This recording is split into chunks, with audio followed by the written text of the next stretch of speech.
विद्यार्थी मित्रांनो, आपले स्वागत आहे एलबीएस ऑनलाईन क्लासेस मध्ये। आज आपण इयत्ता 8वी इतिहास विषयातील पाठ क्रमांक 4 1857 चा स्वातंत्र्य लढा या पाठामधील उर्वरित भाग अभ्यासणार आहोत। तर विद्यार्थी मित्रांनो, या अगोदरच्या व्हिडिओमध्ये आपण 1857 च्या उठावाची व्याप्ती कशा पद्धतीने वाढत गेली, कशा पद्धतीने मंगल पांडे यांनी इंग्रज अधिकाऱ्यावर गोळी झाडली आणि नंतर त्यांना गुन्हेगार ठरवून त्यांना फाशी देण्यात आली आणि नंतर कशी ठिणगी पडली उठावाची हा भाग अभ्यासला। तर विद्यार्थी मित्रांनो, आजच्या व्हिडिओमध्ये आपण हा जो काही 1857 चा स्वातंत्र्य लढा झाला याचे नेतृत्व कोणी केले हा भाग अभ्यासणार आहोत। तर पहा, 18व्या शतकात मुघल साम्राज्य दुबळे झाल्यानंतर नादिरशाह अब्दाली सारख्या परकीयांनी हिंदुस्थानवर आक्रमण करावयास सुरुवात केली। तर विद्यार्थी मित्रांनो पहा, 18व्या शतकामध्ये मुघल साम्राज्य म्हणजे औरंगजेबानंतर जे मुघल साम्राज्य दुबळं झालं होतं, तर त्या ठिकाणी ते सांभाळण्यासाठी कोणतेही नेतृत्व पुढे आले नाही। म्हणून मग काय झालं, जे काही परकीय सत्ता होत्या म्हणजे नादिरशाह अब्दाली यांनी हिंदुस्थानवर आक्रमण करायला सुरुवात केली। मुघल साम्राज्य त्यांना प्रतिकार करू शकत नाही हे लक्षात आल्यावर मराठ्यांनी परकीय आक्रमणापासून हिंदुस्थानच्या रक्षणाची जबाबदारी आपल्या शिरावर घेतली। आता पहा काय झालं, मराठ्यांना माहित झाले जो काही मुघल साम्राज्य आहे हे परकीय सत्तांचा प्रतिकार करू शकत नाही, त्यांचं आक्रमण मोडून काढू शकत नाही। मग आपणच काय करायला पाहिजे की हिंदुस्थानच्या रक्षणाची जबाबदारी आपण स्वतः आपल्या शिरावर म्हणजे स्वतः जबाबदारी घ्यायला पाहिजे आणि हिंदुस्थानचं रक्षण करायला पाहिजे असं मराठ्यांनी ठरवलं। त्याच भूमिकेतून मराठे अब्दाली विरुद्ध पानिपतावर लढले आणि पहा मग नंतर काय झालं, मराठे अब्दाली विरुद्ध लढले। कुठे लढले? पानिपत या ठिकाणी। तर विद्यार्थी मित्रांनो, पानिपत हे ठिकाण आजच्या हरियाणा या राज्यामध्ये आहे।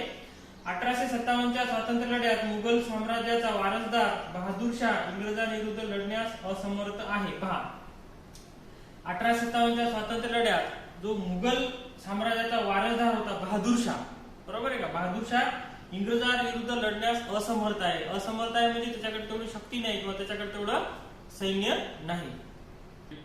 तर विद्यार्थी मित्रांनो पहा, बहादूर शाह इंग्रजांविरुद्ध लढण्यास असमर्थ आहे हे लक्षात आल्यानंतर बहादूर शाहचे नेतृत्व मान्य करून नानासाहेब पेशवे, झाशीची राणी लक्ष्मीबाई, तात्या टोपे यांनी 1857 च्या स्वातंत्र्य लढ्याची सूत्रे आपल्या हातात घेतली। तर विद्यार्थी मित्रांनो पहा, बहादूर शाहचे नेतृत्व मान्य करून नानासाहेब पेशवे यांनी तसेच झाशीची राणी लक्ष्मीबाई आपल्या सर्वांना माहित आहे, त्यानंतर तात्या टोपे यांनी 1857 च्या स्वातंत्र्य लढ्याची सूत्रे आपल्या हातात घेतली। म्हणजे बहादूर शाहच्या नेतृत्वाखाली कोणी त्या लढ्याचे नेतृत्व केले पहा, नानासाहेब पेशवे, त्यानंतर झाशीची राणी लक्ष्मीबाई, तात्या टोपे यांनी 1857 च्या स्वातंत्र्य लढ्याची सूत्रे आपल्या हातात घेतली। याचाच परिणाम या स्वातंत्र्य लढ्यात हिंदू मुस्लिम बांधवांचे ऐक्य झाल्याचे दिसून येते। तर पहा विद्यार्थी मित्रांनो, नंतर काय झाले याचा परिणाम, हा जो स्वातंत्र्य लढा होता हा हिंदू आणि मुस्लिम या दोन बांधवांनी एकत्र मिळून लढवला असं हे आपल्याला या ठिकाणी दिसून येते। तर यामध्ये पहा, मौलवी अहमदुल्ला, कुंवर सिंग, मुघल सेनापती बख्त खान, तर विद्यार्थी मित्रांनो पहा, तात्यासाहेब टोपे, राणी लक्ष्मीबाई आणि बेगम हजरत महल आणि कुंवर सिंह यांनी 1857 च्या स्वातंत्र्य लढ्याचे नेतृत्व केले। दिल्ली, कानपूर, लखनौ, झाशी तसेच पश्चिम बिहार मधील उठावाचे स्वरूप विशेष उग्र होते। तर विद्यार्थी मित्रांनो पहा, दिल्लीमध्ये, कानपूरमध्ये, लखनौमध्ये आणि झाशीमध्ये या ठिकाणी उठावाचे जे स्वरूप होते म्हणजे या ठिकाणी उठाव हा अतिशय आक्रमकपणे झाला होता। तर विद्यार्थी मित्रांनो, अशा पद्धतीने उठावाचे नेतृत्व झाले होते। तर त्यानंतर आता आपल्याला पाहायचे बिमोड।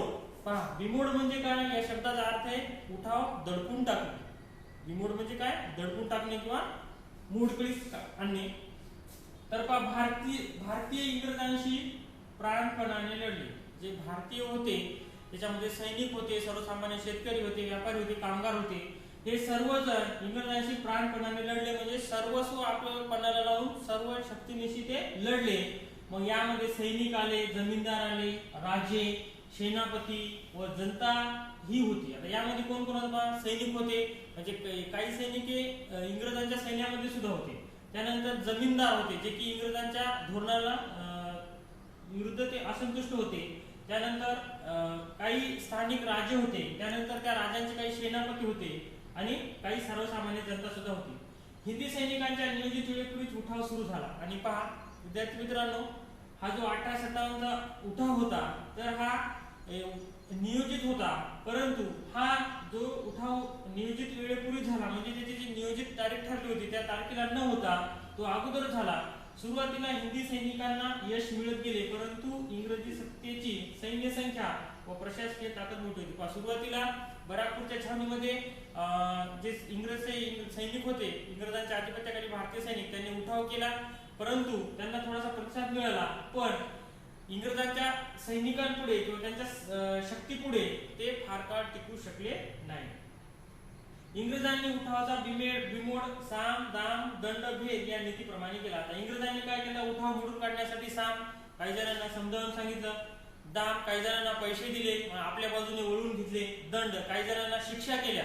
पहा, काही जणांना काय केल्या, उठावाचे जे नेतृत्व त्यांना शिक्षा केल्या, आणि काही जणांना भेद म्हणजे त्यांनी जे दोन सैन्य असतील किंवा दोन समाजाचे जे सैनिक असतील त्यांच्यामध्ये भेदभाव, म्हणजे त्यांच्यामध्ये त्यांनी जातीय भेदभाव निर्माण केला.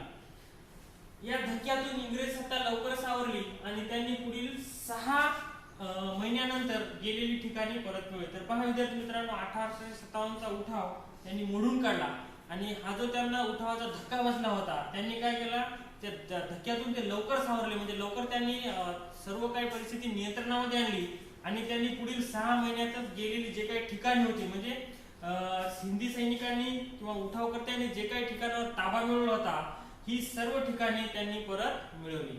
राणी लक्ष्मीबाई, कुंवर सिंग, अहमदुल्ला हे धारातीर्थी पडले, आणि या उठावामध्ये पहा, राणी लक्ष्मीबाई, कुंवर सिंग आणि अहमदुल्ला हे धारातीर्थी पडले, म्हणजे यांना वीरगती प्राप्त झाली. बहादूर शाह यांना रंगून येथे कारावासात ठेवण्यात आले, आणि पहा, बहादूर शाह यांना कुठे ठेवण्यात आले, रंगून येथे कारावासात म्हणजे तुरुंगामध्ये ठेवण्यात आले. नानासाहेब व बेगम हजरत महल यांनी नेपाळमध्ये आश्रय घेतला, आणि पहा, म्हणजे नानासाहेब आणि बेगम हजरत महल हे कुठे गेले, नेपाळमध्ये गेले. तर तात्या टोपे 10 महिने इंग्रजांशी लढत राहिले, आणि उठावानंतर सुद्धा तात्या टोपे हे इंग्रजांशी सतत 10 महिने लढत राहिले, म्हणजे त्यांच्यासोबत युद्ध करत राहिले.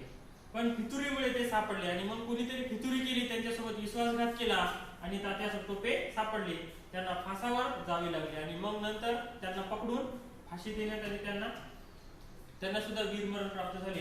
अशा रीतीने सन 1858च्या अखेरीपर्यंत इंग्रजांनी हा लढा कठोरपणे दडपून टाकला. आणि पहा, अशा रीतीने इंग्रजांनी 1858 इसवी सन 1858च्या अखेरीपर्यंत, म्हणजे शेवटपर्यंत 1857चा हा जो लढा होता त्यांनी दडपून टाकला. तर पहा, जरी लढ्याची सुरुवात हिंदी सैनिकांच्या असंतोषातून झाली असली तरी पुढे शेतकरी, कारागीर, सामान्य जनता, आदिवासी इंग्रजांच्या विरोधात एकत्र आले. तर पहा विद्यार्थी मित्रांनो, सुरुवातीला काय झालं होतं आपल्याला माहिती आहे. तात्कालीन कारण हे लढ्याची सुरुवात हिंदी सैनिकांच्या असंतोष, म्हणजे ते इंग्रज सैन्याच्या विरुद्ध असंतुष्ट होते. तसेच त्यांना वाटलं की बाबा आपला धर्म भ्रष्ट होत आहे त्या काडतुसांमुळे. पण हळूहळू काय झालं, यामध्ये शेतकरी वर्ग सामील झाला, कारागीर म्हणजे जे कारागीर बेकार झाले होते, इंग्रजांविरुद्ध त्यांच्या मनामध्ये द्वेष होता, ते सुद्धा यामध्ये सामील झाले. त्याच्यानंतर सामान्य जनता सुद्धा इंग्रजांच्या ज्या धोरणाला, महसूल धोरणाला त्रासली होती, ती जनता सुद्धा या लढ्यामध्ये सामील झाली. आणि आदिवासी, पहा, जंगलामध्ये जे लोक राहत होते त्यांचे जे हक्क होते ते इंग्रजांनी काही प्रमाणात काढून घेतल्यामुळे ते सुद्धा या लढ्यामध्ये इंग्रजांविरोधात एकत्र आले. या अन्यायकारी राजवटीचा पाडाव करण्यासाठी सर्व भारतीयांनी हा संग्राम केला. आणि पहा, इंग्रजांच्या राजवटी विरुद्ध पाडाव म्हणजे त्यांची सत्ता नष्ट करण्यासाठी सर्व भारतीयांनी हा जो स्वातंत्र्य संग्राम केला होता तो एकजुटीने केला होता.